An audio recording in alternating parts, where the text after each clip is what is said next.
Selamat pagi, siang, ataupun malam, Ibu Sira, dan teman-teman yang saya banggakan. Hari ini, saya Maulana Rifat Setiadi dengan NIM 144-24009 akan mempresentasikan hasil penelitian kami, yaitu pengembangan QRIS sebagai solusi pembayaran digital terpadu dalam ekosistem ekonomi digital di Indonesia. QRIS merupakan suatu metode pembayaran digital yang dikembangkan oleh Bank Indonesia sebagai solusi atas fragmentasi sistem pembayaran digital di Indonesia.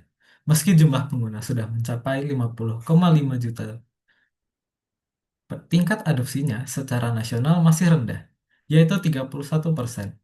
Hal ini menunjukkan perlunya pengembangan demi meningkatkan efektivitas QRIS.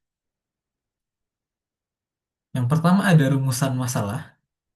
Apa saja tantangan utama yang dihadapi oleh pengguna QRIS, baik penjual maupun pembeli, dalam menerapkan sistem pembayaran digital ini? Yang kedua, bagaimana efektivitas QRIS sebagai solusi pembayaran digital terpadu dalam mendukung transaksi ekonomi sehari-hari? Yang ketiga, apa saja strategi yang dapat diterapkan untuk meningkatkan adopsi QRIS di kalangan UMKM dan masyarakat umum? Lalu ada tujuan penelitian. Yang pertama, mengidentifikasi tantangan utama yang dihadapi oleh pengguna, di sini penjual dan pembeli, dalam menggunakan QRIS.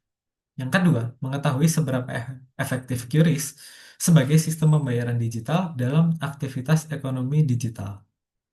Yang ketiga, merumuskan strategi yang dapat diterapkan untuk mendorong penggunaan QRIS secara lebih luas dan berkelanjutan.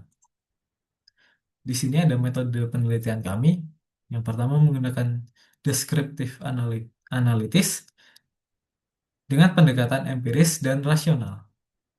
Teknik pengumpulan data kami yaitu menggunakan studi literatur dari jurnal, laporan Bank Indonesia, dan artikel ekonomi digital. Ruang lingkup kami yaitu kepercayaan pengguna terhadap QRIS, kelayakan infrastruktur teknologi, kemudahan yang diberikan QRIS, hambatan penggunaan QRIS, dan strategi pengembangan dan peningkatan penggunaan QRIS. Ekonomi digital.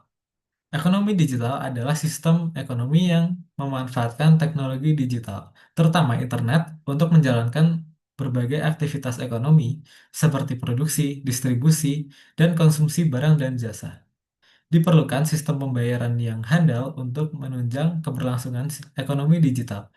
Peran sistem pembayaran antara lain, yang pertama memfasilitasi transaksi digital, yang kedua meningkatkan efisiensi, yang ketiga meningkatkan keamanan, dan yang terakhir menciptakan ekosistem yang terintegrasi. Sistem pembayaran digital. Sistem pembayaran digital adalah cara melakukan transaksi tanpa uang tunai menggunakan perangkat elektronik. Untuk menjamin kelancaran sistem pembayaran digital, diperlukan konsep interoperabilitas dan standarisasi pada sistem tersebut. Teknologi acceptance model.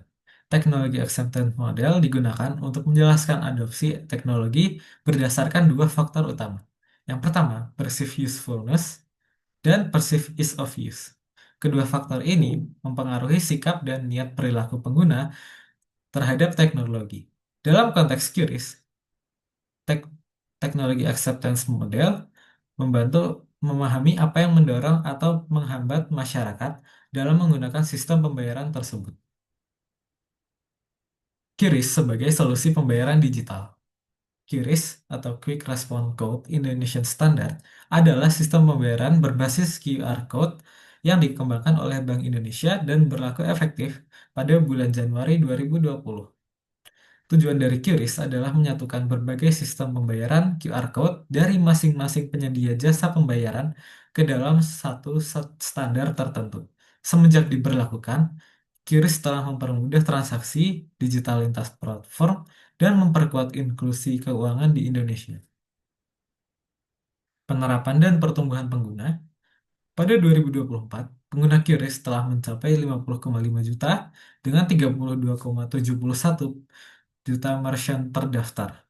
Pertumbuhan ini menunjukkan peningkatan kepercayaan, dan penerimaan masyarakat terhadap sistem pembayaran digital nasional. QRIS telah diadopsi luas di sektor perdagangan, transportasi, maupun UMKM. Namun tantangan adopsi merata di seluruh segmen masyarakat masih terjadi. Efektivitas QRIS dalam menyatukan sistem pembayaran. QRIS menyederhanakan sistem pembayaran dengan mengintegrasikan berbagai QR code dalam satu standar, menyelesaikan masalah fragmentasi antar penyedia dompet digital. Lalu konsumen dapat membayar dari aplikasi apapun yang mendukung QRIS. Dan yang terakhir, efisiensi meningkat karena transaksi lebih cepat dan universal. Kemudian ada tantangan dalam penggunaan QRIS. Yang pertama, infrastruktur internet belum merata sehingga menghambat adopsi. Yang kedua, sebagian masyarakat belum terbiasa dengan transaksi digital. Yang ketiga, preferensi terhadap uang tunai masih tinggi. Dan yang terakhir, masih ada persepsi risiko terhadap keamanan digital dan kurangnya edukasi. Efektivitas dalam mendorong efisiensi dan transparansi. QRIS mempersingkat proses transaksi sehingga tidak perlu kembalian tunai atau gesek kartu. Seluruh transaksi tercatat otomatis secara digital sehingga memudahkan akuntabilitas dan pelaporan. Dan yang ketiga, meningkatkan transparansi dalam pengelolaan keuangan terutama di sektor UMKM. Dan yang terakhir, meminimalkan risiko manipulasi data dan meningkatkan kepercayaan pengguna. Evaluasi kami terhadap tingkat penggunaan aktual di masyarakat. Data menunjukkan 50,5 juta pengguna dan 32,7 juta merchant. Namun, tingkat adopsi nasional masih sekitar 31%. Artinya, sebagian besar masyarakat belum menjadikan QRIS sebagai metode pembayaran yang utama. Efektivitas QRIS belum sepenuhnya tercermin dalam perilaku transaksi masyarakat. Rekomendasi dan strategi peningkatan penggunaan QRIS. Tingkat edukasi tentang keamanan dan kemudahan QRIS.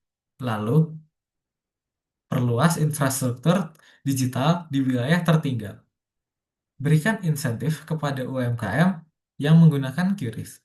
Dan yang terakhir, libatkan kolaborasi antara pemerintah, swasta, dan masyarakat untuk memperluas adopsi.